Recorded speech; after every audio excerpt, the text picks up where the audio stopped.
inimesed unistavad, usuvad ja näed 10 aastat hiljem ikka sama koha peal. No ei ole täitunud see jõukus, võib-olla nagu isiklik elu, mingi muu asi. Et need, mina olen tabanud ennast nagu selliselt mõtted, et kas me oma selle uskumustega ennast nagu ära ei bloki. Seesama räägitud, et jäljed haual või elus on palju asju, et mida me nagu loodame küll, aga paneme ise kohe bloki peale, et no igaks juhuks liiga ei looda, et äkki sõnan ära. Et loodad, et tuleb iseenesest. Et aga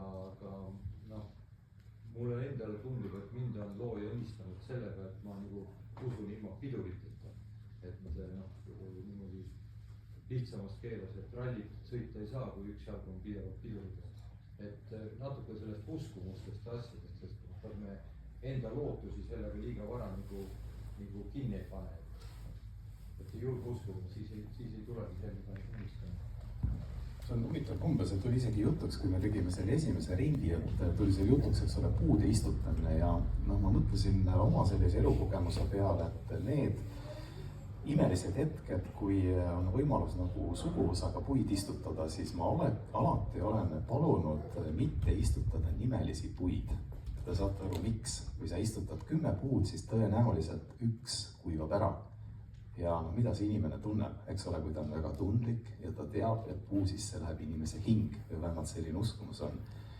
Ja siis Urmas ütles, aga ta peabki ära kuivama, et kuivab ära nagu halvem osa sinust. Või ühesõnaga, et ja ma ei tea, ma ütlesin, et ma olen nagu tark inimene, aga mul ei olnud nagu see mõtte peale nagu kunagi lihtsalt tulnud. Et see hirm, et ei tohi istutada nimelist puud, kui ma nüüd sellest hirmust saan lahti, võt siis selle üle ma olen nagu tänulik. Aga jah, et ma kardan, et seesama asi, et me justkui, eriti need inimesed, kes on tänasel hommikul nagu tee või selle ukse nagu üles leidnud, ma arvan, et me oleme rohkem sensitiivsed ja rohkem sellist nõiaverd. Ja meis on ka nagu rohkem sellist nagu hirmu ja ebausku ja just seda tuleb nagu maha võtta.